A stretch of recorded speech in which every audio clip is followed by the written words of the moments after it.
మన మధ్య దేవుని సన్నిధి కాంతి, ఆ సన్నిధి కాంతి మనకు తీసుకొని వచ్చేటటువంటి బాధ్యత గురించి మీతో ఈరోజు పంచుకోవాలి అని అనుకుంటున్నాను. కీర్తనల గ్రంథం 67వ అధ్యాయం 1 నుంచి 2 వరకు ఇశ్రాయేలుగా ఉన్నటువంటి మనకు ఉన్నటువంటి పిలుపు, నూతన ఇశ్రాయేలు అయినటువంటి పిలుపు ఏమిటి అని చూద్దాం. కీర్తనల గ్రంథం 67వ అధ్యాయం 1-2 వచనాలు. దేవుని వాక్యం చెప్తుంది, భూమి మీద నీ మార్గము తెలియబడినట్లును అన్యజనులందరిలో నీ రక్షణ తెలియబడినట్లును దేవుడు మమ్మును కరుణించి మమ్మును ఆశీర్వదించునుగాక. ఆయన తన ముఖకాంతి మా మీద ప్రకాశింపచేయును. ప్రజలందరూ నిన్ను స్తుతించుదురుగాక. న్యాయమును బట్టి నీవు జనములకు తీర్పు తీర్చెదవు. భూమి మీదనున్న జనులను ఏలెదవు. జనములు సంతోషించుచు ఉత్సాహధ్వని చేయుదురుగాక. దేవా, ప్రజలు నిన్ను స్తుతించుదురుగాక. ప్రజలందరూ నిన్ను స్తుతించుదురుగాక. అప్పుడు భూమి దాని ఫలమిచ్చును. దేవుడు మా దేవుడు మమ్మును ఆశీర్వదించును. దేవుడు మమ్మును దీవించును. భూ దిగంత నివాసులందరూ ఆయన యందు భయభక్తులు నిలుపుదురు. ప్రియమైనటువంటి దేవుని బిడలారా, ఈరోజు ఉదయకాల సమయంలో కీర్తనల గ్రంథం 67, అలాగే సంఖ్యాకాండము 6వ వచనం నుంచి దేవుని ముఖకాంతి ప్రకాశింపజేయబడినటువంటి సమాజముకు ఉన్నటువంటి బాధ్యతను ఈరోజు మీకు గుర్తు చేయాలి అని ఆశపడుతున్నాను. కీర్తనలు 67వ అధ్యాయంలో ఉన్నటువంటి ఆ మాటలను దశల వారీగా, ఆయన మార్గముల వారీగా దానిని చూసే ప్రయత్నం చేద్దాం. భూమి మీద ఆయన మార్గములు వేరైనవి. భూమి మీద ఆయన అనుకున్నటువంటి పనులు, ఆయన పద్ధతులు వేరైనవి. ఆ పద్ధతులు అనుసరించేవారు, ఆ పద్ధతుల చొప్పున నివసించే జీవన విధానం కలిగిన వారిని ఇశ్రాయేలు అని పిలిచారు.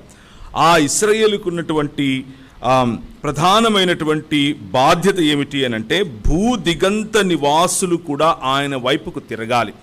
మన జీవన విధానాలను చూసుకుని దేవుడు మనల్ని కరుణించినప్పుడు, ఆయన ముఖకాంతి మన మీద ప్రకాశింపచేసినప్పుడు ప్రజలు ఆయనను స్తుతించాలి.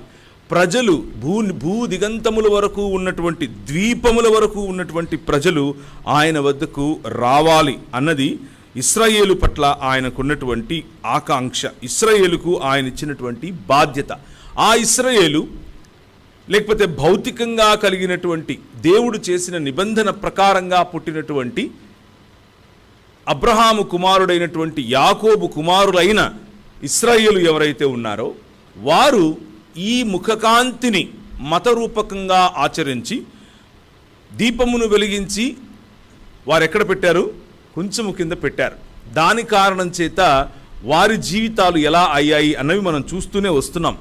కానీ దేవుడు వారికి ఇచ్చినటువంటి పిలుపును మీ ముందుంచే ప్రయత్నం చేస్తున్నాను. 27వ కీర్తన 11వ వచనము. యెహోవా, నీ మార్గమును నాకు బోధింపుము.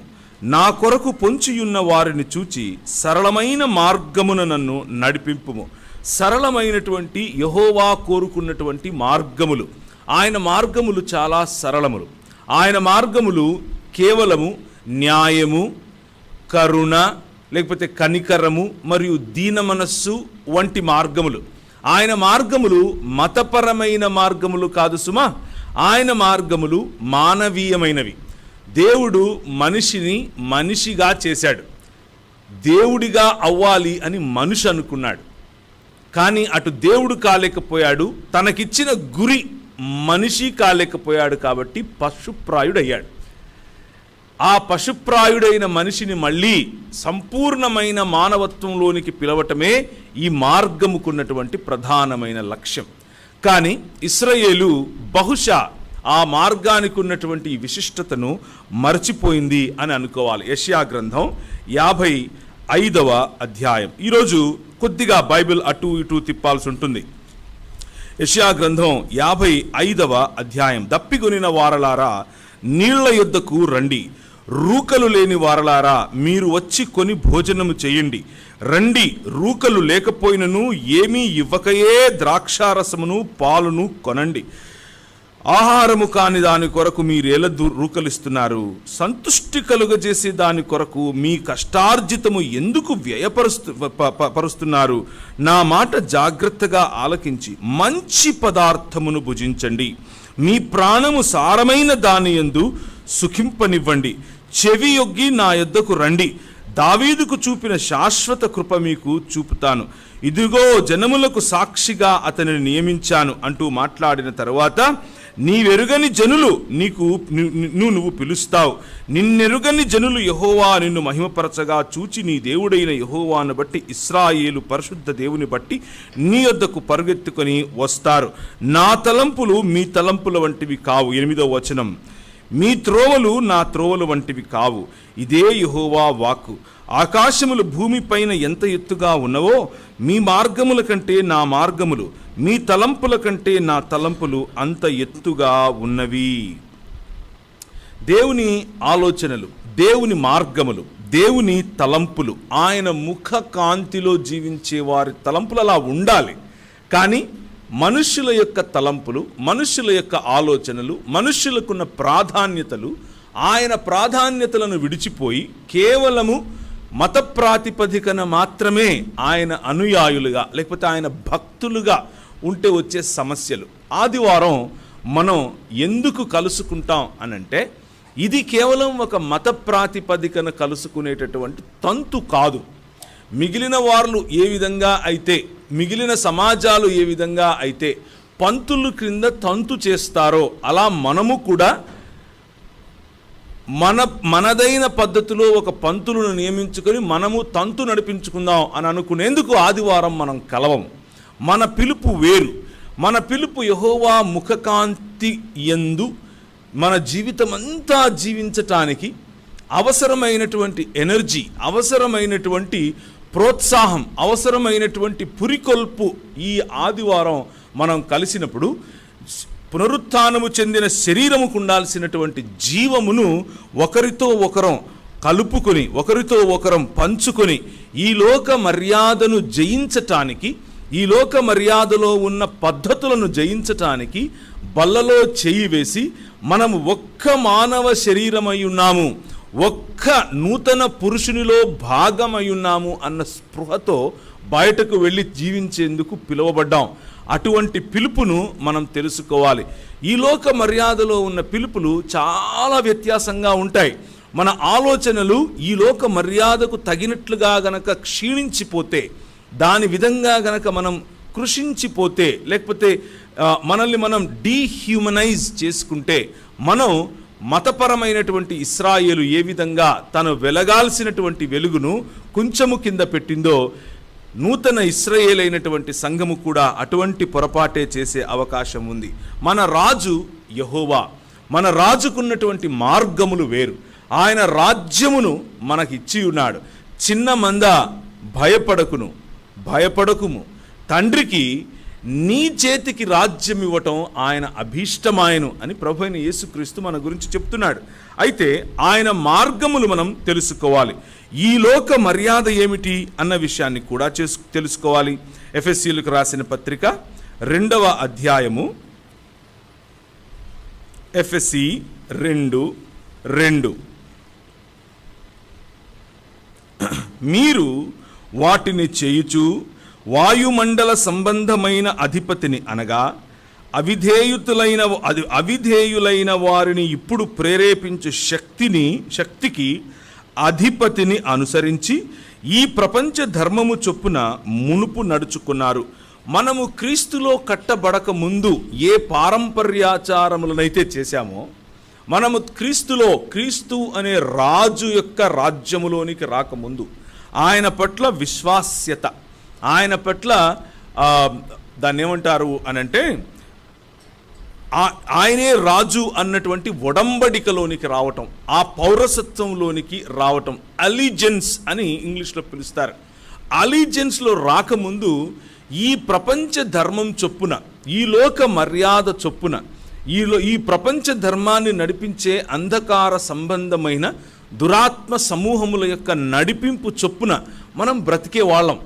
దాని కారణంగానే మనలో ఉన్న క్వాలిటీస్, మనలో ఉన్నటువంటి ఆలోచనలు ఈ లోక మర్యాద రకంగానే ఉంటాయి. ఎలా? నీకంటే నీ పొరుగువాడిని తక్కువగా చూడటం, నీకంటే నీ పొరుగువాడి పట్ల న్యాయము జరిగించాలన్న ఆలోచన లేకపోవటం, కనికరముతో నీ పొరుగువానితో కలిసి జీవించాలన్న ఆలోచన లేకపోవటం, ఏదో ఒక రకంగా అవతలి వాడిది నీవు సంపాదించాలని, గుంజుకోవాలన్నటువంటి ఆలోచన. ఏదో ఒక రకంగా నీవు నీ బాగు కోసం మాత్రమే ఆలోచించటం, అనగా స్వార్థముతో కూడినటువంటి ఆలోచన విధానాలు, కేవలము నిన్ను సంతృప్తిపరచుకునేటటువంటి విధానాలు. 2వ కొరింథీయులకు రాసినటువంటి పత్రిక 4వ అధ్యాయం, కొరింథీయులకు రాసిన 2వ పత్రిక 4వ అధ్యాయము 4 నుంచి చూద్దాం. దేవుని స్వరూపి అయ్యున్న క్రీస్తు మహిమ కనబరచు సువార్త ప్రకాశము, దేవుని ముఖ కాంతి అని అన్నాం కదా.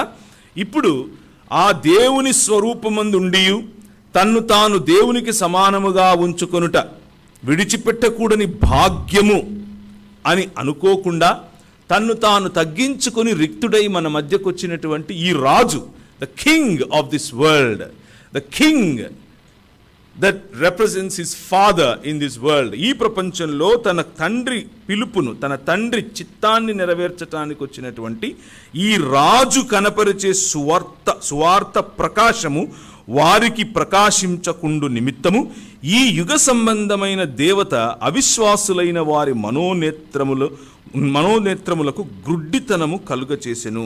అంధకారములో నుండి వెలుగు ప్రకాశించునుగాక అని పలికిన మన దేవుడే తన మహిమను గూర్చిన జ్ఞానమును యేసుక్రీస్తునందు వెల్లడిపరచుచు మా హృదయములలో ప్రకాశించెను. దేవుని ముఖకాంతి ప్రకాశింపచేయటం, దేవుని ముఖకాంతి ప్రకాశించటం అనంటే ఈ లోక మర్యాద చొప్పున మనం గ్రుడ్డివారమై ఉన్నప్పుడు, ఈ లోక మర్యాద చొప్పున దేవుని మార్గములు మనం అర్థం చేసుకోనప్పుడు, ఈ లోక మర్యాదలో ఈ లోక మార్గములే మనకు ఇష్టమైనప్పుడు ఈ సువార్త అనేటటువంటి ప్రకాశము మన హృదయాలలో వెలిగి ఉండాలి. మలాకీ గ్రంథం 4:2లో చెప్పినట్లుగా, అయితే యెహోవా కొరకు ఎదురు చూచే వారిపైన నీతి సూర్యుడు ఉదయిస్తాడు. నీతి సూర్యుడు ఉదయించినప్పుడు అతని రెక్కలు మనకు ఆరోగ్యము కలుగజేస్తాయి. క్రొవ్విన దూడలు గంతులు వేసినట్లుగా మనం గంతులు వేస్తాం, అలయక మనం సాగిపోతాం అని చెప్పినటువంటి మాట. ఆ నీతి సూర్యుడు ఉదయించాలి ఉదయించాలి ఉదయించాలి అనుకున్న ఆ సమయంలో యేసు క్రీస్తు అనే ఈ వ్యక్తిని గురించిన మర్మము కలిగిన సువార్త, నీవు దేవుని స్వరూపమందు దేవుని పోలిక చొప్పున ఉన్నావు, నీవు ఈ ప్రపంచాన్ని దేవుని ప్రతినిధిగా పరిపాలించటానికి, ఏలటానికి పిలువబడ్డావు, ఆ రాజ్యమును జరిపించటానికి తండ్రి నీ చేతికి ఆ బాధ్యతనిచ్చాడు అని తిరిగి నీకు గుర్తు చేసేటటువంటి సువార్త, బీదలకు సువర్తమానము ప్రకటించే సువార్త, గ్రుడ్డి వారికి కన్నులు కలుగజేసే సువార్త, అణచబడిన వారిని పైకి లేవనెత్తే సువార్త, దుఃఖాక్రాంతులైన వారికి స్తుతి వస్త్రమును ధరింపచేసే సువార్త, చెరలోనున్న వారిని విడిపించే సువార్త. ఈ సువార్త మన హృదయంలో వెలుగుగా ప్రకాశించింది, దేవుని మార్గములను మనకు వెల్లడిపరిచింది. అయితే ప్రియమైనటువంటి దేవుని సంఘమా, ఈరోజు ఆదివారం ఉదయం ఒక చిన్న ప్రశ్న వేస్తాను. ఈ దేవుడు లేకపోతే ఈ రాజు మనపై అధిపతిగా ఉన్నటువంటి యెహోవా మార్గములను మనం తెలుసుకొని నడుస్తున్నామా, లేక ఈ లోక మర్యాద చొప్పున అందరిలో మనం అంటారు కదా బయట గుంపులో గోవింద లాగా మనం కూడా బ్రతుకుతున్నామా అన్నదే ప్రశ్న.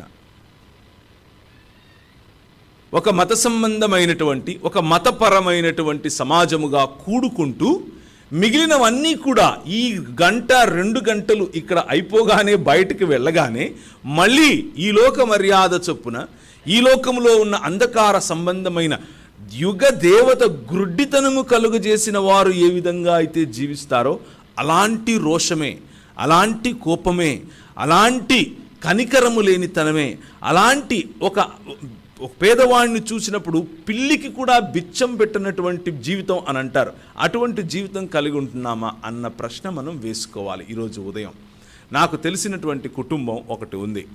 ఆ కుటుంబం మీలో ఎవరి గురించి ఈ విషయం కాదు, ఈ నాకు తెలిసిన ఈ కుటుంబం ఇక్కడిది కాదు, కడపలో ఉన్నటువంటి కుటుంబం. ఆ కుటుంబంలో నాకు తెలిసినంత వరకు వారికి తెలిసిన ఒక 2 పనులు ఏమిటి అనంటే, ఉదయం లేస్తారు, ప్రార్థన చేస్తారు, రాత్రి ప్రార్థన చేస్తారు, పడుకుంటారు. ఆదివారం చక్కగా బైబిల్ పట్టుకొని మందిరానికి వెళతారు, ఆరాధన చేస్తారు, ఇంటికి వస్తారు. వాళ్ళ పేర్లు ఏమిటి, వాళ్ళకు ఎంతమంది పిల్లలు, వారి జీవన విధానం ఏమిటి, వారు ఎలా పొరుగు వారితో మాట్లాడతారు, ఎలా పొరుగు వారితో సంబంధం కలిగి ఉన్నారు అన్నది మాత్రం నాకు వాళ్ళు 15 సంవత్సరాలుగా తెలుసు. నాకు కూడా తెలియదు. భక్తి గల జీవితం కేవలం నీకు మాత్రమే ఆ భక్తిని పెట్టుకొని జీవించే జీవితం, పొరుగువాడి పేరు సైతం తెలుసుకోలేనటువంటి జీవితం, పొరుగువారి జీవితంలో ఎలాంటి కష్టం, ఎలాంటి సంతోషం, ఎలాంటి ఆనందం, ఎలాంటి ఇబ్బందులు, ఎలాంటి ఇక్కట్లు జరుగుతున్నాయి అని తెలుసుకొని వాకబు చేయలేనటువంటి మార్గము ఈ మార్గం కాదు. ఈ మార్గం అంత స్వార్థపూరితమైనది కాదు. ఈ మతాన్ని ఈ మార్గములోనికి జొప్పించే ప్రయత్నం చేయకండి. అది మనకు మంచిది కాదు. మనం పిలువబడింది ప్రకాశమానమైనటువంటి జీవితంలోనికి. మనం పిలువబడింది మనము దేదీప్యమానమైన ఈ దీపపు స్తంభముగా నిలబడినప్పుడు అనేకులు దీపములు దూరము నుంచి కూడా ఈ వెలుగును చూసి యెహోవా వైపుకు ఆకర్షింపబడటానికి మనం పిలువబడ్డాం. మత ప్రాతిపదికన ఇక్కడ కలవటానికి మాత్రమే కాదు సుమా. ఇంకొక మాట మనం చూసి ముందుకు వెళదాం. మొదటి యోహాను పత్రిక 2వ అధ్యాయం. అపోస్తలుడైన యోహాను రాసినటువంటి మొదటి పత్రిక 2వ అధ్యాయము 15, 16, 17 ఈ 3 వచనాలు చూసే ప్రయత్నం చేద్దాం. చిన్నపిల్లలారా 15, 16 ఈ లోకమునైనను లోకములో ఉన్న వాటినైనను ప్రేమింపకుడి. ఎవడైనను లోకమును ప్రేమించిన ఎడల తండ్రి ప్రేమ వానిలో ఉండదు. లోకములో ఉన్నదంతయు అనగా శరీరాశ, నేత్రాశ, జీవపుండంబము తండ్రి వలన పుట్టినవి కావు. అవి లోక సంబంధమైనవే. లోకమును దాని ఆశయు గతించిపోవుచున్నాయి, కానీ దేవుని చిత్తమును జరిగించువాడు నిరంతరము నిలుచును. ఈ లోక మర్యాదలో నేత్రాశ ఉంటుంది, అనగా పొరుగువాడిది ఆశించేటటువంటి కన్ను. నేత్రాశ ఉంటుంది అనగా మన కళ్ళకు ప్లెజర్ ఇచ్చేటటువంటి, మన కళ్ళకు ఇంకా చూడాలి అనేటటువంటి సంతోషాన్ని ఇచ్చేటటువంటి ఆకర్షణతో కూడినటువంటి ఆలోచన. ఇందులో అందం రాదు సుమా. దేవుడు చేసిన అందం మనం చూడొచ్చు.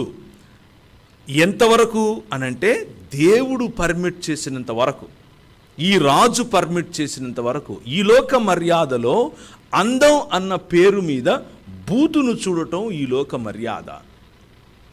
అందం అన్న పేరు మీద అవతలి వారికి ఇబ్బంది కలిగించే విధంగా ఒకరిని చూడటం అన్నది ఈ లోక మర్యాద. మన కళ్ళు ఎలా ఉన్నాయి? మన శరీరానికి దీపమైన ఈ కళ్ళు దేవుని చేత పిలువబడిన, దేవుని ముఖకాంతిలో జీవించేటటువంటి సమాజమైన మీ కళ్ళు వేటిని చూస్తున్నాయి? దేన్ని చూస్తే ఆశపడుతున్నాయి? నీకు లేని దేవుడిచ్చినటువంటి ఇల్లు ఉన్నప్పటికీ నీకు లేనటువంటి ఇల్లు, అనగా నీ పొరుగువాడికున్నంత పెద్ద ఇల్లు లేదే అన్న ఆశలో ఏమైనా బ్రతుకుతున్నావా? ఈరోజు ఉదయం ఆలోచించాలి. ఆ ఆశతో ప్రభువు దగ్గరికి వచ్చి ఆయనను గొణుగుతున్నావా, సణుగుతున్నావా? అది ఈ లోక మర్యాద. నీ శరీరాశ, అవతలి వాడి కంటే శ్రేష్ఠుడను అని చూపించుకునే శరీరాశ, నీ శరీరాన్ని నలగొట్టుకోమని ప్రభువు పిలుస్తూ ఉంటే, రాజ్యం కోసం నీ శక్తిని ఒడ్డమని ప్రభువు పిలుస్తూ ఉంటే, నీ శరీరాన్ని కేవలం నీ స్వయం తృప్తి కోసం వాడుకునేటటువంటి ఆలోచన, ఈ లోకంలో చేసే ఆలోచన అదే ఆశలో నువ్వు ఉన్నావా ఈరోజు ఉదయకాల సమయంలో అన్నది ప్రశ్న. మనం ఈ లోక మర్యాద చొప్పున బ్రతకవలసిన వాళ్ళము కాదు. ఈ లోక మర్యాద కాదు. మన మార్గము యేసు క్రీస్తు యొక్క మార్గము. మనం పిలువబడినటువంటిది మతంలోనికి కాదు, మార్గములోనికి, ఒక జీవన విధానంలోనికి. అది కింగ్డమ్ వే, అనగా దేవుని రాజ్యమునకు సంబంధించిన మార్గములోనికి మనం పిలువబడ్డాం. అపోస్తలుల కార్యము 9వ అధ్యాయం అపోస్తలుల కార్యములు 9వ అధ్యాయం 2వ వచనం. ఈ మార్గమందున్న పురుషులనైనను స్త్రీలనైనను కనుగొనిన ఎడల వారిని బంధించి యెరూషలేమునకు తీసుకుని వచ్చుటకు దమస్కులోని సమాజముల వారికి పత్రికలిమ్మని అడిగాడు. ఎవరు? సౌలు. ఈ మార్గమందున్న వారిని, ఇది ఎప్పుడూ కూడా అపోస్తలులు కానీ వారి చుట్టుపక్కల ఉన్నవారు కానీ లేకపోతే యూదా తెగకు చెందిన వారు కానీ దీన్ని ఒక మతంగా చూడలేదు. దీన్ని ఒక ఉద్యమంగా చూశారు, ఒక మార్గంగా చూశారు, ఒక నూతన మానవ జీవన విధానంగా చూశారు. ఆ నూతన మానవ జీవన విధానమే మనము ఈరోజు అనుసరించాల్సినటువంటి, లేకపోతే మనం అనుసరిస్తున్నటువంటి మన రాజైన క్రీస్తు యొక్క అనుసరణ. 24వ అధ్యాయము అపోస్తలుల కార్యములు 24వ అధ్యాయము 14వ వచనము. ధర్మశాస్త్రమందు ప్రవక్తల గ్రంథములందు వ్రాయబడి ఉన్న ఎన్ని నమ్మి నీతిమంతులను అనీతిమంతులను పునరుత్థానము కలగబోవుచున్న వీరు నిరీక్షించినట్టు నేను కూడా దేవుని యందు నిరీక్షణ ఉంచి వారు మతభేదమని పేరు పెట్టి ఈ మార్గము చొప్పున నా పితరుల దేవునిని సేవించుచున్నానని తమరి ఎదుట ఒప్పుకొనుచున్నాను. ఎవరి ఎదుట మాట్లాడుతున్నాడు అనంటే రాజు ఎదుట నిలబడి మాట్లాడుతున్నాడు. ఈ మార్గాన్ని ఈ లోక సంబంధమైన వాళ్ళు లేకపోతే మత సంబంధమైన వాళ్ళు ఏమంటారంటే మతభేదం, ఒక of shoot of a religion అని పిలుస్తారు. కానీ నా మార్గం అది కాదు సుమా. నా మార్గము ప్రేమ మార్గము. మనము పిలువబడినటువంటి మార్గము ప్రేమ మార్గము, ద వే ఆఫ్ గాడ్. ఇది దేవుని మార్గము. 18వ అధ్యాయం అపోస్తలుల కార్యములు 18వ అధ్యాయం 26వ వచనం. 18వ అధ్యాయం 26వ వచనం. ప్రిస్కిల్ల అకుల విని అతనిని చేర్చుకొని దేవుని మార్గము మరిపూర్తిగా అతనికి విశదపరచిరి. అలెగ్జాంద్రు అనేటటువంటి వ్యక్తి మతం తెలుసుకున్నాడు, బాప్తిసం తెలుసుకున్నాడు, కానీ దేవుని మార్గం ఇంకా తెలుసుకోలేకపోయాడు. కేవలం మతంలో ఉంటే సరిపోదు, దేవుని మార్గాన్ని నువ్వు తెలుసుకోవాలి అని అలెగ్జాంద్రును తన ఇంట చేర్చుకొని అకుల మరియు ప్రిస్కా ఆయనకు నేర్పారు. అనేకుల ఎదుట నిలబడి పౌలుతో సమానముగా పరిచర్య చేయగల అలెగ్జాంద్రుకు ఒక సాధారణ కుటుంబం, పౌలుతో కలిసి డేరాలు కుట్టే కుటుంబం తమ ఇళ్లను తెరిచి తమ ఇంట్లో అతిథి సత్కారాలు చేస్తూ ఆయనకు బోధించారు ఈ మార్గాన్ని. ఈ మార్గము సంబంధాలకు సంబంధించిన మార్గం. ఈ మార్గము భజనకు భక్తికి ఆగిపోయే మార్గం కాదు. ఈ మార్గము అంతకు మించినదై ఆయన మార్గాలు మరియు మన మార్గాల మధ్య వ్యత్యాసం ఒకసారి చూద్దాం. ద కింగ్స్ వే ప్రేమ, మనం సెల్ఫ్లెస్గా ఉండేటటువంటి లేకపోతే నన్ను నేను ఉపేక్షించుకుంటూ సాక్రిఫిషియల్గా అనగా త్యాగపూరితంగా దేవుని కోసం జీవించాలి అన్నది ఈ రాజ్యంలో ఉన్నటువంటి మార్గం అయితే, ద వేస్ ఆఫ్ మెన్ అంటే ఈ లోక మర్యాద చొప్పున ఉన్నటువంటి మార్గం ఏమిటి అని అంటే సెల్ఫ్ సెంటర్డ్నెస్. నేనే అన్నటువంటి ఆలోచన, ముందు నేను, మధ్యలో నేను, ఆఖరిలో నేను అన్నటువంటి సెల్ఫ్ సెంటర్డ్నెస్. ఈ సెల్ఫ్ సెంటర్డ్నెస్ మరియు పర్సనల్ గెయిన్, వ్యక్తిగతంగా నేను ఎలా లాభపడతాను అనేటటువంటి ఆలోచన, లేకపోతే వ్యక్తిగతంగా వచ్చేటటువంటి సుఖం, ప్లెజర్, ఇది దేవుని రాజ్య జీవన విధానానికి మరియు ఈ లోక మర్యాదకు ఉన్నటువంటి వ్యత్యాసం. నీ జీవితంలో ఈరోజు ఉదయం ఈ ఆదివారపు ఉదయకాలం నేను ప్రశ్నిస్తున్నాను, what way are you following? మీరు అనుసరిస్తున్నటువంటి మార్గం ఏమిటి? సెల్ఫ్లెస్నెస్సా, నిస్వార్థమైనటువంటి జీవన విధానమా, లేక ఈ లోక మర్యాదలో ఉన్నట్లుగా సెల్ఫ్ సెంటర్డ్ స్వార్థపూరితమైనటువంటి నిన్ను నువ్వు తృప్తిపరచుకునేటటువంటి జీవన విధానమా? రెండవ మాట జస్టిస్ అనగా న్యాయము. ఈ దేవుని రాజ్య విధానము it promotes justice and fairness, treating individuals justly. నీ పొరుగువాడితో, నీ సమాజంలో ఉన్న వాళ్ళతో, నీ చుట్టుపక్కల ఉన్న వాళ్ళతో న్యాయమును జరిపించేటటువంటి ఆలోచన ఈ రాజ్య జీవన విధానపు ఆలోచన, ఈ మార్గము నేర్పించే ఆలోచన. ఈ లోక మర్యాద ఏం నేర్పిస్తుంది?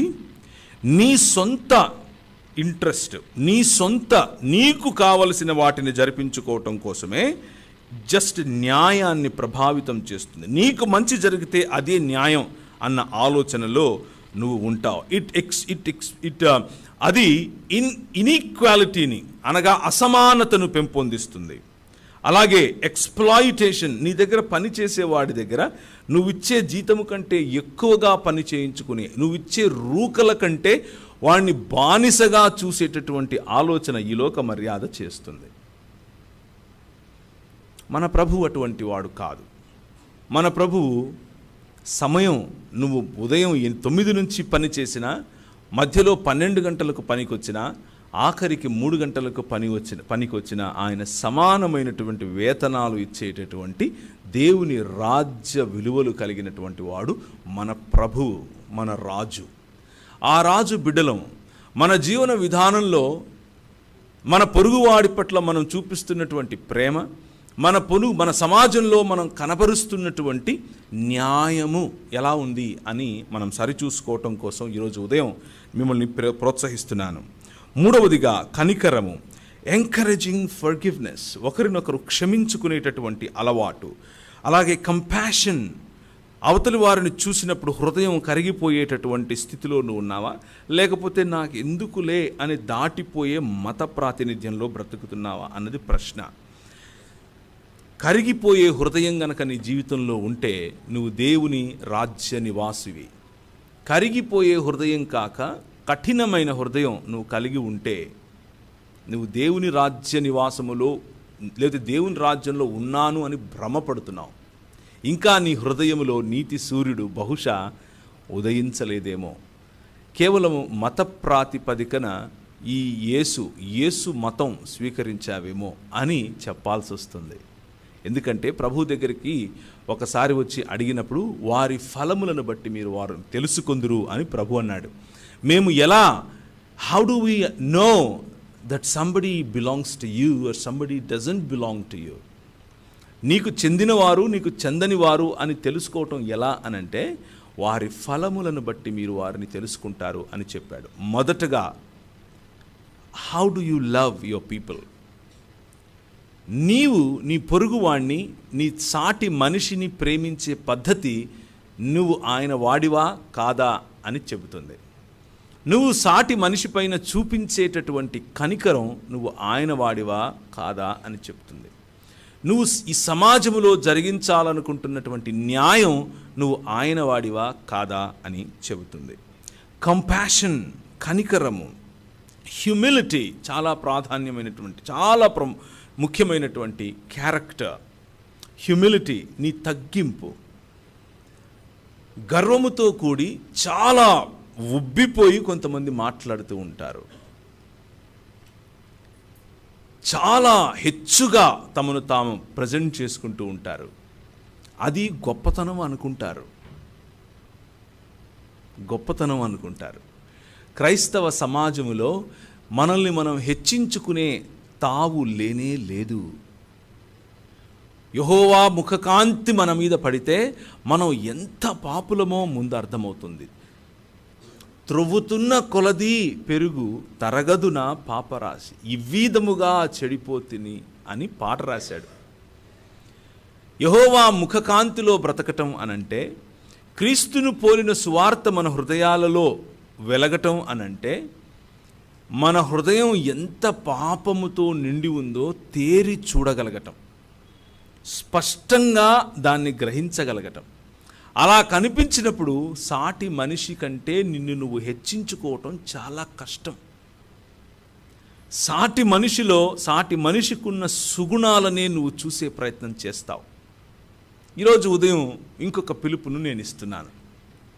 మీరెవరితో అయినా మాట్లాడినప్పుడు, మీరెవరితో అయినా కలిసినప్పుడు, మీరెవరితో అయినా సంభాషిస్తున్నప్పుడు వారు వారి గురించినటువంటి మాట ఒకటి చెబితే దానికి 10 రెట్లు మీ గురించి మీరు చెప్పుకుంటున్నారు అని అంటే మీరు బహుశా ఇంకా ఈ రాజును ఎరగలేదు. మీరు బహుశా ఇంకా ఈ రాజుతో చెయ్యి కలపలేదు. మీరు బహుశా ఇంకా ఈ రాజుతో అలిజెన్స్లోనికి రాలేదు, మతంలోనికి వచ్చారు. అది ఈ లోక మర్యాద చొప్పున ఉండే మతం. దాని వలన లాభం లేదు. ట్రూ హ్యూమిలిటీ, నిజంగా తగ్గింపు, నిజమైన తగ్గింపుతో జీవించేటటువంటి జీవన విధానం, అది బట్టల ద్వారా రాదు. చాలామంది ఇలా స్టేట్మెంట్స్ ఇస్తూ ఉంటారు, నేను కేవలం తెల్ల బట్టలే వేసుకుంటాను బ్రదర్, రక్షింపబడినది మొదలుకొని ఇప్పటి వరకు వేరే రంగు వేసుకోలేదు. ఆ తెల్ల బట్టలలో గర్విస్తున్నాం, అది తగ్గింపు కాదు. మా సంఘములో అసలు మేము ఎంత నిష్టగా ఉంటామంటే ప్రతి శుక్రవారం మేము అసలు భోజనం అలా ముట్టుకొని కూడా ముట్టుకోం బ్రదర్. భోజనం ముట్టుకోకపోవటంలో నువ్వు గర్విస్తూ ఉంటే, అది నీకు తగ్గింపు కాకుండా హెచ్చు నేర్పుతూ ఉంటే, బహుశా నీకు ఇంకా ఈ రాజును గురించినటువంటి క్వాలిటీస్ అర్థమవ్వలేదు. దేవుని ముఖకాంతి మీ మీద ఇంకా పడాల్సినంత, చూపించాల్సినంత, వెలగాల్సినంత వెలుగులో నువ్వు ఇంకా రాలేదేమో. మరొక మాట ఫర్గివ్నెస్. మనం చేసేటటువంటి ప్రార్థన, పరలోకమందున్న మా తండ్రి నీ నామము పరిశుద్ధపరచబడునుగాక అనే ప్రార్థనలో నా పొరుగువాడి అపరాధములు నేను క్షమించిన ప్రకారము నా అపరాధాన్ని నువ్వు క్షమించు అని పిలిచేటటువంటి పిలుపు, అలా చేసిన ప్రార్థన మనదే. These are all basics, right? ఇవన్నీ కూడా క్రైస్తవ జీవన విధానానికి, లేకపోతే దేవుని రాజ్యపరమైనటువంటి జీవన విధానానికి, ఈ మార్గానికి కనిపించే ఫలములో క్షమాపణ.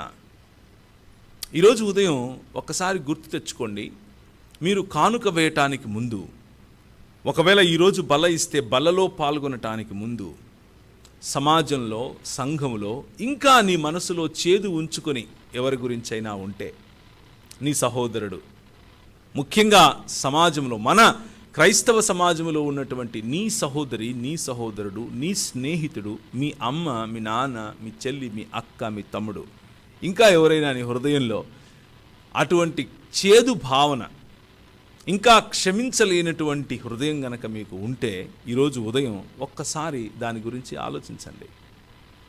What if the lord takes the same stand? మీకు ప్రతిగా, మీకు వ్యతిరేకంగా ప్రభువు అదే పద్ధతిని పాటిస్తే మన బ్రతుకులు ఏమవుతాయి అని ఒక్కసారి ఆలోచించండి. Forgiveness is the centre of this Kingdom. ఈ రాజ్యానికి ఉన్నటువంటి కేంద్రం క్షమాపణ. నన్ను క్షమించండి అని అడగటానికి నీకు మనసు రాలేదు అని అంటే, నన్ను క్షమించండి, నేను తప్పు అని ఒప్పుకునే, ఒకవేళ నీవు తప్పు చేయకపోయినప్పటికీ నన్ను క్షమించు అని అడిగేంత దీన మనస్సు నీలో లేకపోతే, నా వయస్సెంత, నేనెంత, నా పదవేంటి, నేనేంటి, నా అంతస్తేంటి, నువ్వేంటి, నా సంపాదన ఏంటి, నువ్వేంటి, నా హోదా ఏంటి, నువ్వేంటి, నేను క్షమించమని అడగటమా అని గనక ఇలాంటి ఆలోచనలు నీలో ఉంటే, నువ్వు ఇంకా ఈ రాజును కలుసుకోలేదు, నువ్వు ఇంకా ఈ రాజు యొక్క రాజ్యంలో భాగం కాదు. Let me very clearly state this to you. నన్ను క్షమించు అని అడగటానికి దమ్ము కావాలి. నీకంటే చిన్నవాడితో, నీకంటే తక్కువ అనుభవం ఉన్నవాడితో, నీకంటే పెద్దగా చదువుకోని వాడితో, నీకంటే పెద్దగా ఉన్నత స్థాయి లేని వారితో సైతం నిన్ను నువ్వు తగ్గించుకొని I'm sorry brother, I'm sorry sister అని చెప్పలేకపోతే, అటువంటి హృదయం నీకు లేకపోతే, the Lord today, or the Lord this morning is asking you to practice it. పునరుత్థానము కలిగిన సమాజానికి ఉండాల్సినటువంటి క్వాలిటీ క్షమాపణ అడగటం, అలాగే క్షమించటం. క్యారిటన్ బూ గారు ఒకసారి ఇలా అన్నారు,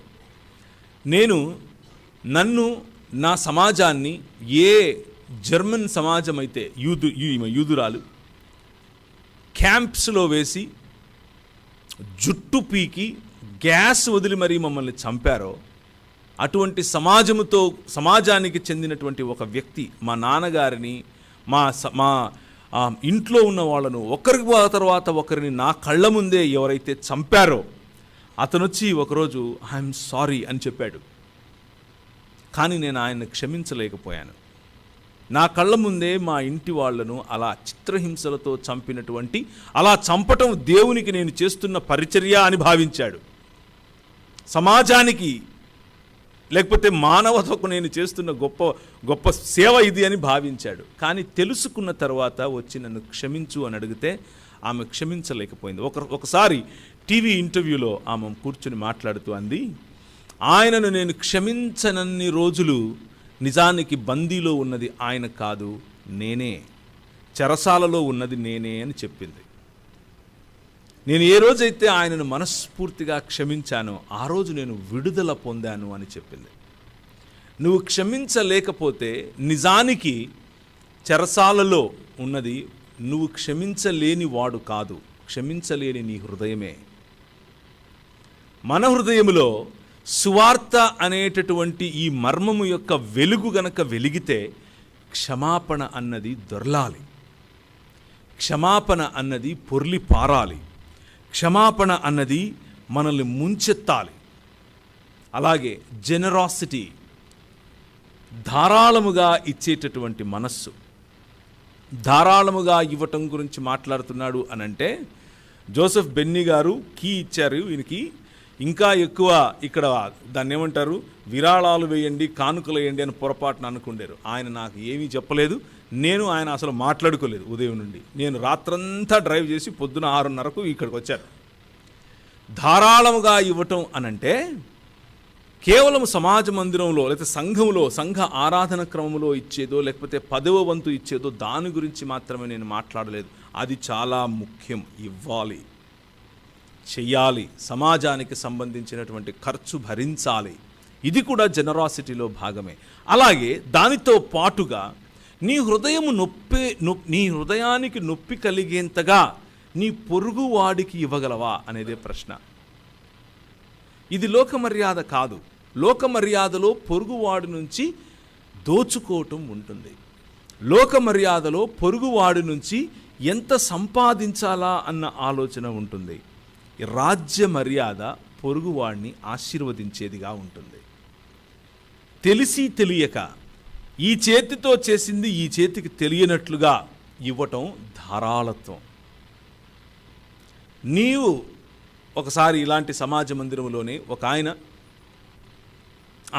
ఆయనకున్నటువంటి మతపరమైన శ్రేష్టమైన బట్టలు వేసుకుని ఇలా దాన్ని ఏమంటారు పళ్ళెం తీసుకుని అందులో ఆయన ఇవ్వాలనుకున్నటువంటి కానుకలన్నీ వేసుకుని వచ్చి అందరికీ చూపిస్తూ ఇలా ఇలా ఇలా వేశాడు, చూసారా అని. ఇంకొక ఆమె ముడతలు పడినటువంటి శరీరం, వంగిపోయిన శరీరం, కృంగిపోయినటువంటి వయస్సు, ఇక రేపో ఎల్లుండో వెళ్ళిపోతుంది అనుకుంటున్నటువంటి వ్యక్తి దూరం నుంచి మెల్లిమెల్లిగా నడుచుకుంటూ వచ్చి ఆమె దగ్గర ఉన్న ఆ అర్ధాన వేసింది. ప్రభువు ఆమెను చూసి అన్నాడు, అతను వేశాడు, ఈమె వేసింది, కానీ ఈమె వేసిన కానుక నాకు ప్రియము, ఇది అంగీకరించబడుతుంది. ధారాళత్వం అన్నది, జనరాసిటీ అన్నది ప్రజలకు చూపించుకోవటానికి చేసేది కాదు. ప్రజల దగ్గర మెప్పు పొందటానికి కాదు. ప్రజల దగ్గర నీ భక్తి చాటుకోవటానికి కాదు. సమాజములో నీ బాధ్యతను చూపించుకోవటానికి, నీ బాధ్యతను చూపించుకోవటానికి కాదు, బాధ్యతను నిర్వర్తించటానికి. ఈ చేయి చేస్తే ఈ చేయికి తెలియకుండా చేసేటటువంటి జెనరాసిటీ, ఆ జెనరాసిటీ, ధారాళంగా ఇచ్చే మనస్సు.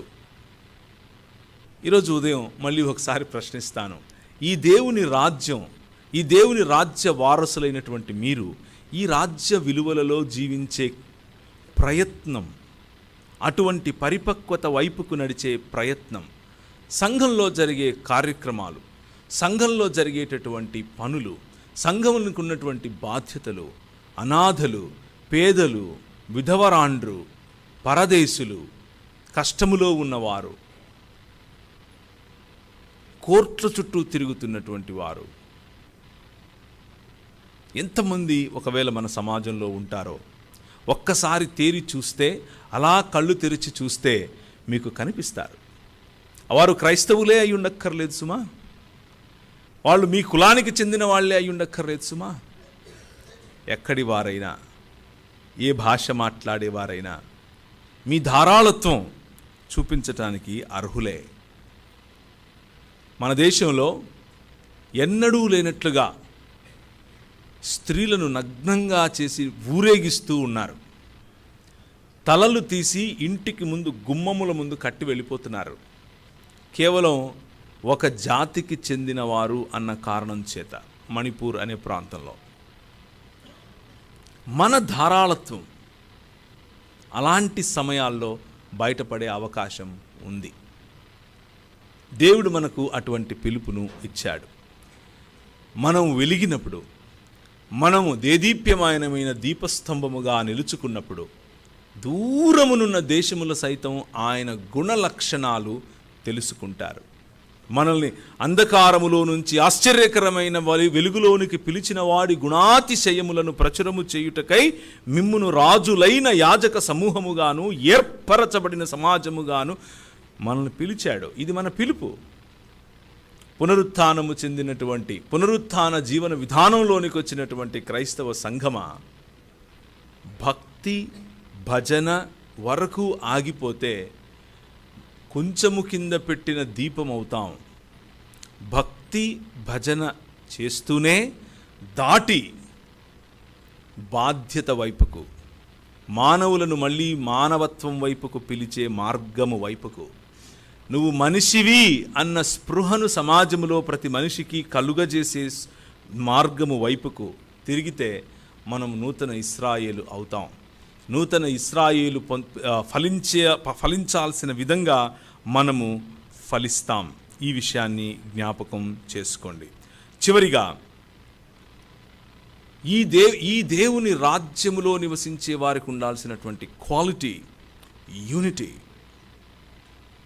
అండ్ లవ్ ఫర్ తోటి క్రైస్తవుని పట్ల, తోటి రాజ్య నివాసి పట్ల, తోటి రాజ్య పౌరుని పట్ల, తోటి రాజ్య పౌరునితో నీకుండాల్సినటువంటి అన్యోన్యమైన సంబంధం. యోహాను రాసిన మొదటి పత్రిక 1 జాన్ మొదటి అధ్యాయము, యోహాను రాసిన మొదటి పత్రిక మొదటి అధ్యాయము. ఆయనతో కూడా సహవాసము గలవారని చెప్పుకొని చీకటిలో నడిచిన ఎడల, 5 కూడా చదువుదాం. మేము ఆయన వలన విని మీకు ప్రకటించు వర్తమానమేమనగా, దేవుడు వెలుగై ఉన్నాడు, ఆయన యందు చీకటి ఎంత మాత్రము లేదు, ఆయన ముఖ ప్రకాశము అందుకే వెలుగు అని అన్నారు, ఆయన ప్రకటించే సువార్తను అందుకే వెలుగు అని అన్నాడు. ఆయనతో కూడా సహవాసము గలవారమని చెప్పుకొని చీకటిలో నడిచిన ఎడల మనం అబద్ధమాడుచు సత్యమును జరిగింపకుందుము. అయితే ఆయన వెలుగులో ఉన్న ప్రకారము మనము వెలుగులో నడిచిన ఎడల మనము అన్యోన్య సహవాసము గలవారమై ఉందుము. వెలుగులో నడవటం అనంటే, ఈ సువార్తకు సంబంధించిన వెలుగులో నడవటం అనంటే అన్యోన్య సహవాసము కలిగి ఉండటం. అప్పుడు ఆ అన్యోన్య సహవాసం అన్నది సంభవించినప్పుడు ఆయన కుమారుడైన యేసు క్రీస్తు రక్తము, అప్పుడు ఆయన కుమారుడైన యేసు రక్తము ప్రతి పాపము నుండి మనలను పవిత్రులనుగా చేయును. మన పవిత్రతకు, మన సంపూర్ణ మానవత్వం వైపుకు నడిచే ఈ ప్రయాణం కేవలము సహవాసముతో మాత్రమే సాధ్యం.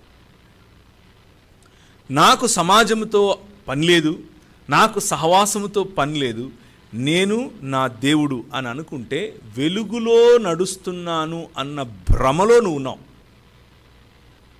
An isolated Christian is not a Christian at all. నిన్ను నువ్వు ఐసోలేట్ చేసుకుంటూ బ్రతుకుతూ ఉంటే, నీకు వాక్యోపదేశము చేసి నిన్ను ప్రభువులో కట్టినటువంటి వారిని జ్ఞాపకము కూడా చేసుకోలేని పరిస్థితిలో నువ్వు ఉంటే, హెబ్రీయులకు రాసిన పత్రిక, హెబ్రీ పత్రిక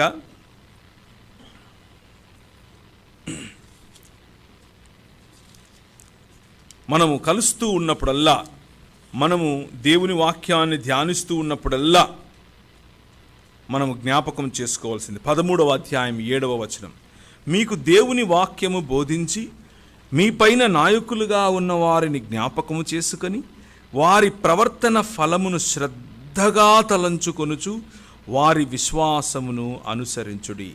యేసుక్రీస్తు నిన్న నేడు ఒక్కటే రీతిగా ఉన్నాడు. ఆయన రక్తము మనలను పరిశుద్ధపరచాలి, పవిత్రపరచాలి అనంటే సహవాసం ఎంత ముఖ్యమో, యేసుక్రీస్తు మీ పట్ల ఇటువంటి హృదయం కలిగి ఉండాలి అనంటే మీకు అనగా నిన్న నేడు ఏకరీతిగా ప్రజలను గమనించేటటువంటి హృదయం కలిగిన వాడే ఉన్నాడు కనుక మీ పట్ల మీకు వాక్యోపదేశం చేసిన వారిని జ్ఞాపకం చేసుకోండి అని అంటున్నాడు. జ్ఞాపకం చేసుకోండి అని అంటున్నాడు. నీ సాటి క్రైస్తవుడు, నీకు వాక్యోపదేశం చేసినటువంటి నీ సంఘ పెద్ద, నీ సంఘ నాయకుడు దూరము నుంచి నువ్వెక్కడో బాధలో, ఎక్కడో ఒంటరితనంలో ఉన్నప్పుడు సైతం ఫోన్ చేసి నీకు కొన్ని మంచి మాటలు చెప్పే మీ అన్న, మీ తమ్ముడు, నీకు సాంత్వననిచ్చే నీ చెల్లి, నీ అక్క, మీ అమ్మ, నీ జీవితంలో వాక్యం అనేటటువంటి విత్తనము నాటినటువంటి వారిని మరిచిపోతే, వారు చేసిన ఆ ప్రయత్నాన్ని మర్చిపోతే, జ్ఞాపకం చేసుకోకపోతే మనం సహవాసాన్ని ఎలా ఎంజాయ్ చేస్తాము? మనం సహవాసంలో ఎలా కట్టబడతాము? ఏదో ఒక మాట ఎప్పుడో అన్నారని, ఏదో కొంచెం మనస్పర్ధలు వచ్చాయని ఈ సహవాసం, ఈ లోక మర్యాద చొప్పున ప్రవర్తిస్తే, నేను రెగ్యులర్గా పలు ప్రాంతాలకు నన్ను పిలుస్తూ ఉంటారు, పలు ప్రాంతాలకు నేను వెళుతూ కూడా ఉంటాను. ఆ వెళ్ళే క్రమంలో చాలా వింటాను. కూర్చుని కాఫీ తాగేటప్పుడు, భోజనం పెడితే తినేటప్పుడు వచ్చే చాలా సందర్భాలలో వచ్చేటటువంటి మాటలు నేను వింటూ ఉంటాను. ఇంటిని గమనిస్తాను. అప్పుడప్పుడు పండుగ వాతావరణంలో పిలుస్తారు, ఇంటికి వెళతాను. అమ్మేది అని అడిగితే అత్తగారు వస్తారు, అమ్మ ఉండదు. పండుగ జరుగుతోంది, పక్కింటికి పలావు పెట్టి పంపిస్తాం, కానీ అమ్మని ఇంట్లోకి తీసుకొని రావాలంటే తీసుకురాలేం. ఎదురింటి వాళ్లకు అరిసెలు పంపిస్తాం,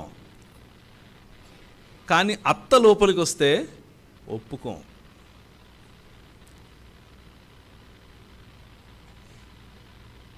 ఎక్కడో ఉండేవాడికి ఫేస్బుక్లో happy Christmas, happy birthday, happy new year వగేరా వగేరా వగేరా పెడతాం. మన ఇంటి ఎదురుగా ఉండే మన సడ్డకుడు ఆడితో నాకేంటి అంటాం. బ్రదర్స్, సిస్టర్స్, ఈ జీవన ప్రమాణం, ఈ జీవన విధానం ఈ లోక సంబంధమైంది కాదు. అన్యోన్య సహవాసము కోసం పిలువబడిన వాళ్ళం, ఒక్కటే జీవించటం కోసం పిలువబడిన వాళ్ళం. ఒక్కటే జీవించటం నేర్చుకోని సమాజం ఎప్పటికీ కూడా అది it cannot seek the kingdom of God. దేవుని ఆశీర్వాదములను పొందుకోవటానికి ఆ సమాజానికి అర్హత వెళ్ళిపోతుంది. మత్తయి సువార్త 6వ అధ్యాయం 33వ వచనం. ఈ సువర్తమానము మీ హృదయంలో గనక వెలిగితే, దేవుని ముఖకాంతి గనక మీ హృదయంలో గనక వెలిగితే, దేదీప్యమానమైనటువంటి దీపపు స్తంభముగా మీరు గనక జీవిస్తే ఏం చేస్తారు అనంటే, 6వ అధ్యాయము 33వ వచనము దేవుని వాక్యము చెప్తున్నట్లుగా, ఇవన్నీ మీకు కావలనని మీ పరలోకపు తండ్రికి తెలుసును. ఏవి? వస్త్రములు, తిండి, ఏం చేయాలి, కెరియర్, నీ ప్రాణము, నీ ఎదుగుదల, వగైరా వగైరా వగైరా. అన్నీ ఆయనకు తెలుసు. కేవలం నీ గురించి నువ్వు ఆలోచించుకుంటే అది ఆయనకు తెలుసు. ఆయన ఎప్పుడైనా ఇస్తాడు, నీకు ఇచ్చేస్తాడు ఆయన. అది పెద్ద సమస్య కానే కాదు. నీకేంటి, ఆయన అందరి కోసము వర్షం కురిపిస్తున్నాడు కదా, ఆయన అందరి కోసము ఆశీర్వాదాలు ఇస్తున్నాడు కదా. భౌతికంగా ఆయన తండ్రి, ఆయన అందరికీ చేస్తాడు. కానీ రిన్యూడ్, నూతనపరచబడిన సమాజము నువ్వు, నూతనపరచబడిన దేవుని యొక్క రాజ్యములో దేవుని రాజ్య పౌరునిగా ఉన్న నువ్వు, నీ బాధ్యత, నీ పిలుపు ఏమిటి అనంటే, ఇవన్నీ మీకు కావాలనని మీ పరలోకపు తండ్రి తెలియను కానీ మీరు ఆయన రాజ్యమును నీతిని మొదట వెతకండి, అప్పుడు ఇవన్నీ వస్తాయి. రేపటిని గూర్చి చింతించొద్దు, రేపటి దినము దాని సంగతులను గూర్చి చింతించును. ఏ నాటి కీడు ఆ నాటికి చాలు. నువ్వు చింతించి అవతలి వారికి లేకపోతే నీకు నువ్వు కీడు చేసుకుంటున్నావు. రేపటి గురించి కూడా ఈరోజే ఎందుకు రా కీడు, వద్దులే రేపటి కీడు రేపటికి వస్తుందిలే. ఈరోజుకు you seek the kingdom of God. మనం ఇంతవరకు మాట్లాడుకున్నటువంటి qualities, generosity, love, unity, humility, conscious humility, forgiveness, ఇవి కోర్ కాన్సెప్ట్స్. ఇవి మన జీవితాల్లో కనిపించాల్సినవి. చాలా బాధతో ఈ మాట చెప్తున్నాను. మనం ఇలా హెచ్చించుకోవటంలో, మతపరమైనటువంటి డంబాలకు పోవటంలో, చూపించుకునే విధంగా ఇవ్వటంలో విరాళాలు, మనం లోకాన్ని మించిపోతున్నాం. జాగ్రత్త పడాలి. ఈ ఆదివారపు ఉదయకాలమున మనము పునరుత్థాన సమాజము అన్న విషయాన్ని మీకు జ్ఞాపకం చేస్తున్నాను. యెహోవా వెలుగు ప్రకాశింపజేసినటువంటి సమాజము అని మీకు జ్ఞాపకం చేస్తున్నాను. మన రాజు, ఆయన రాజ్యము ఇంతకు మించిన మహా గొప్పదైనటువంటి రాజ్యము అన్న విషయం మీకు జ్ఞాపకం చేస్తున్నాను. మత్తయి సువార్త 16వ అధ్యాయము. ఈ రాజు రాజ్యములో ఉన్నటువంటి మార్గము మనల్ని మనం 24వ వచనం, 16వ అధ్యాయం 24వ వచనం. అప్పుడు యేసు తన శిష్యులను చూచి, ఎవడైనను నిన్ను వెంబడింపగోరిన ఎడల నన్ను వెంబడింపగోరిన ఎడల తన్ను తాను ఉపేక్షించుకోవాలి, తన సిలువనెత్తుకొని నన్ను వెంబడించాలి అని అంటున్నారు. సంఘాలలో, మన సమాజంలో ఇటువంటి బోధ, మనల్ని మనం ఉపేక్షించుకోవాలి అన్న ఆలోచనే ఈ మధ్య కనిపించడం లేదు. యెహోవా వైపుకు తిరగటం అనంటే నన్ను నేను హెచ్చించుకోవటం అనుకుంటున్నారు. యెహోవా మార్గం అనంటే ఆశీర్వాదములతో మాత్రమే కూడింది అని అనుకుంటున్నారు. యెహోవా వైపుకు తిరగటం అనంటే కేవలం హక్కులు అని అనుకుంటున్నారు. బాధ్యతల యొక్క ఆలోచన, మనల్ని మనం విస్మరించుకునే బాధ్యత ఉంది. ప్రతి దినము మన సిలువను మనం ఎత్తుకోవాలి అన్న ఆలోచనను క్రైస్తవ సమాజం మరచిపోతోంది అన్న బాధ కూడా ఉంది. అవతలి వారు కాలు రువ్వితే నేను 2 కాళ్ళు దువ్వుతాను అన్న ఆలోచన. అవతలి వారు ఒక మాట అంటే నేను మత్తయి సువార్త 23వ అధ్యాయంలో నీ పొరుగు వాడిని ప్రేమించమని పిలిచినటువంటి పిలుపు. ఇది ఈ రాజు మార్గం. ఈ లోక మర్యాద పొరుగువాడిని ప్రేమించమని నేర్పదు. పొరుగువాడిని ప్రేమించే ఈ ఆలోచనను తీసుకుని మార్టిన్ లూథర్ కింగ్ జూనియర్ నల్లజాతి ప్రజలకు విమోచన కలిగించాడు. ఈ పొరుగువాడిని ప్రేమించాలి అన్న ఆలోచన తీసుకుని ఈ దేశంలో గాంధీ మహాత్ముడయ్యాడు. ఈ పొరుగువారిని ప్రేమించాలి అన్న ఆలోచన తీసుకుని మండేలా గారు సౌత్ ఆఫ్రికాను విమోచించారు. పొరుగువారిని ప్రేమించాలి అన్న ఒకే ఒక్క ఆలోచనను తీసుకుని డెస్మండ్ టూటు గారు ఈ సౌత్ ఆఫ్రికాలో తెల్లజాతికి నల్లజాతికి మధ్య జరిగే యుద్ధాన్ని ఆపగలిగాడు. 1970, 1960లలో జరిగినటువంటి ఉదంతం ఇది. డెస్మండ్ టూటు గారు, తెల్లజాతి ప్రజలు నల్లజాతి ప్రజలు ఒకరినొకరు కాల్చుకొని, కోసుకొని, పొడుచుకొని చచ్చిపోతారు. రేడియోల్లో అనౌన్స్ చేస్తున్నారు. ఇలా ఎప్పుడు జరుగుతుందో కానీ మారణహోమం జరుగుతుంది. కానీ పొరుగువాణ్ణి ప్రేమించాలి అన్న ఒకే ఒక్క ఆలోచనను ఇంటింటికి తిరిగి చెప్పాడు, ఇంటింటికి తిరిగి గుర్తు చేశాడు. That's all. ఈరోజు మొత్తం అక్కడంతా సుభిక్షత ఉందని నేను చెప్పను, కానీ మారణ హోమం లేకుండా చేశాడు డెస్మండ్ టుటు గారు. రాజ్యాలను సైతం కదిలించగల ఈ ప్రేమ, రాజ్యాలను సైతం కదిలించగల ఈ పొరుగువాడి పట్ల బాధ్యత మనము నేర్పిందే సమాజానికి, కానీ బాధాకరం మన మధ్యనే లేకుండా పోయిందా అన్న ఆలోచన. ఆ పొరుగువాడు ఎవరు అని ప్రశ్నిస్తే ప్రభు అన్నాడు, మతపరమైన వాళ్ళు వచ్చారు, చూశారు, నేను మందిరానికి వెళ్తున్నాను, నేను తాకకూడదు అని అనుకున్నారు. I'm too busy in gospel work, I'm too busy, నా కమ్యూనిటీ పనిలో నేను చాలా బిజీ. నా కమ్యూనిటీకి చెందినోడు కాదు వీడెవడో. కానీ సమరయుడు చూశాడు. పొరుగువాడు అని అంటే సమరయునికి అర్థమైంది కూడా ఒక్కొక్కసారి మతంలో ఉన్న మనకు అర్థం కాదు. మన ప్రాధాన్యతలు మనిషి కాదు, మన ప్రాధాన్యతలు ఇంకేవో ఉంటే మనం ఈ రాజ్య సంబంధమైన విలువలలో జీవించేవారం కాదు అని మరొకసారి గుర్తు చేస్తున్నాను. Let us come and unite our hearts, let us come and unite with beatitudes. ధన్యత్వమును గురించినటువంటి ప్రభు మత్తయి సువార్త 5వ అధ్యాయంలో మనకు చెప్తాడు, ధన్యుడు ధన్యుడు ధన్యులు ధన్యులు. ఆ బియాటిట్యూడ్స్ ఒక్కసారి మళ్ళీ నెమరు వేసుకునే ప్రయత్నం చేయండి. ఆ బియాటిట్యూడ్స్లో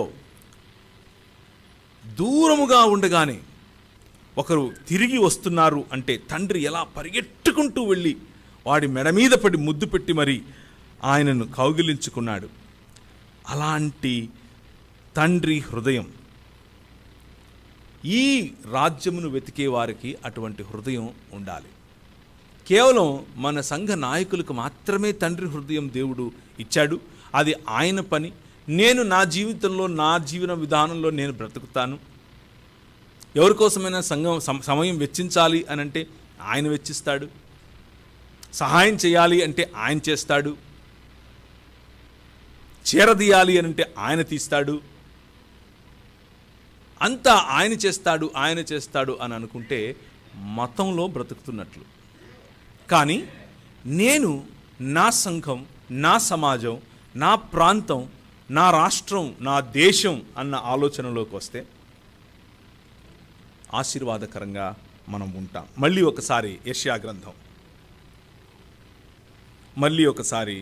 గ్రంథం వైపుకు వెళదాం. మనం చదివినటువంటి వాక్య భాగం, దప్పికొనిన వాళ్ళు నీళ్ల యొద్దకు వస్తారు, నీవు నీళ్ళిచ్చేటటువంటి నదివై ఉండాలి. రూకలు లేని వారలారా మీరు వచ్చి కొని భోజనం చేయండి. రూకలు లేకపోయినను ఏమీయు ఇవ్వకవే ద్రాక్షారసమును పాలను కొనుడి. అలాంటి ప్రొవిజన్ ఇచ్చే సమాజం ఈ సమాజం. చెవియొగ్గి ఆయన మనల్ని పిలుస్తున్నాడు, చెవియొగ్గి నా యొద్దకు రండి. నా మార్గాలు మీ మార్గాల కంటే, నా తలంపులు మీ తలంపుల కంటే, నా త్రోవలు మీ త్రోవల కంటే వ్యత్యాసం భిన్నంగా ఉన్నాయి. ఆ త్రోవలు భిన్నంగా ఉన్నప్పుడు ఆయన ఏమన్నాడు అనంటే, నా నోటు నుండి వచ్చు వచనము అలాగే ఉంటుంది. ఎలా ఉంటుంది? వర్షము హిమమును ఆకాశము నుండి వచ్చి అక్కడికి ఎలాగూ మరలక భూమిని తడిపి విత్తువానికి విత్తనమును, భుజించు వారికి ఆహారమును కలుగుటకై అది చిగుర్చి వర్ధిల్లినట్లు చేయునో, అలాగే నా నోటు నుండి వచ్చు వచనము ఉండును. నిష్ఫలముగా నా యొద్దకు రాదు, అది నాకు అనుకూలమైన దానిని నెరవేరుస్తుంది, నేను పంపిన కార్యమును సఫలం చేస్తుంది. ఆయన భుజముల మీద రాజ్యభారముండును అన్న మాట, ఆయన స్థాపించిన రాజ్యములో ఆయన భుజములైనటువంటి మనమే. ఆయన వాక్యము యొక్క ఫలము, నేను వీరికి నీ వాక్యము నిశ్చితిని, నీ వాక్యము నందు ప్రతిష్ఠ చేయుచున్న ప్రత్యక్షపరచితిని, ప్రతిష్ఠించితిని అని యోహాను 17లో ఈ వాక్యము అనేటటువంటి ఆది నుండి ఉన్న దేవుని వద్ద ఉన్న, దేవుడై ఉన్న వాక్యమే ప్రార్థిస్తూ నీ గురించి ఆయన అన్నాడు, నీవు నన్ను ఈ లోకంలోకి ఎలా పంపావో నేను వీరిని అలాగే పంపుతున్నాను అని అన్నాడు. దప్పిగొనిన వాళ్లకు దాహము తీర్చే సమాజము, కనికరము చూపించే సమాజము, ప్రేమ పంచే సమాజము, హెచ్చుకుపోకుండా తగ్గించుకునే సమాజము, క్షమాపణనిచ్చే సమాజము, దేవుని రాజ్య విలువలతో కూడినటువంటి ఈ మార్గములో నడిచే సమాజము. ఇవి ఈరోజు ఆదివారం, ఈ ఆదివారపు ఆలోచనలు. ఈ ఆదివారపు ఆలోచనలను ఒక్కసారి గనక మన జీవితాల్లో నెమరు వేసుకుంటే, ఎప్పుడైతే మన జీవితంలో ఈ ఫలములు ఫలిస్తున్నామో అప్పుడు దేవుని ముఖకాంతిలో బ్రతుకుతున్నాం. కోరం దేవ్ అని పిలుస్తారు. దేవుని ముఖకాంతిలో బ్రతకటం అంటే అదే. దేవుని ముఖకాంతిలో మనం వర్ధిల్లటం అంటే అదే. మళ్ళీ ఒకసారి సంఖ్యాకాండం 6వ అధ్యాయం. ఆయన విడిచిన మాటలు, ఆయన వాక్యములో ప్రతిష్ఠించినటువంటి సమాజం, మన బాధ్యత అదే. ఫలింపచేయటం, విస్తరింపచేయటం, అభివృద్ధి చెందించటం, అభివృద్ధి చేత భూమిని నిండించటం. మన కోసం కాదు. Church is the only organisation that exists for the benefit of others or its non members. సంఘము మాత్రమే ఈ ప్రపంచంలో ఏకైక సమాజం. అది సంఘ సభ్యుల కోసం బ్రతకదు, సంఘములో లేని వారి కోసం ఉనికిలో ఉంటుంది, పరితపిస్తుంది, బ్రతుకుతుంది. That is our calling. యెహోవా మోషేకు ఇలాగ సెలవిచ్చాడు, నీవు అహరోనుతోనూ అతని కుమారులతోనూ ఇలాగ చెప్పాలి, మీరు ఇశ్రాయేలీయులను ఇలా దీవించాలి. యెహోవా నిన్ను ఆశీర్వదించి నిన్ను కాపాడునుగాక. యెహోవా నీకు తన సన్నిధి కాంతి ప్రకాశింపజేసి నిన్ను కరుణించునుగాక. యెహోవా నీ మీద తన సన్నిధి కాంతి ఉదయింపజేసి నీకు సమాధానమును కలుగజేయునుగాక. ప్రార్థన చేద్దాం. కృపగలిగిన తండ్రి, నీ సన్నిధి కాంతి, నీ ముఖ కాంతి మా వైపుకు, మా జీవితాలలో, నీ సువార్త కాంతి మా హృదయాలలో ప్రకాశింపచేయమని ప్రార్థిస్తున్నాం. చాలాసార్లు ప్రభువా, సెల్ఫ్ సెంటర్డ్నెస్, కేవలము స్వార్థముతో మేము మా జీవితాలను జీవిస్తూ ఉంటాం.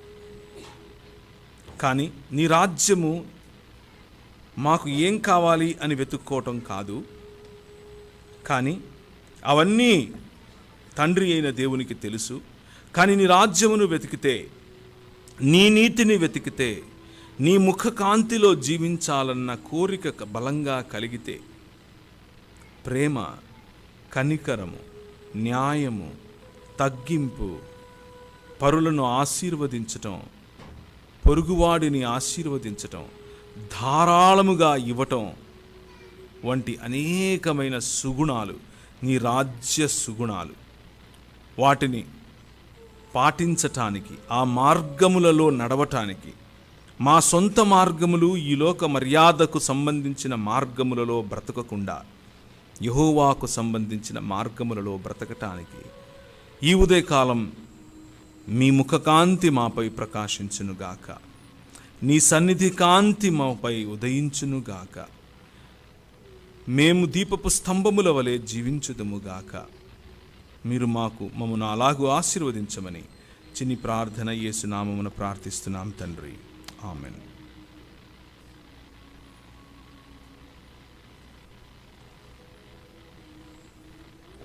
దేవునికి మహిమ కలుగును గాక. హల్లెలూయా.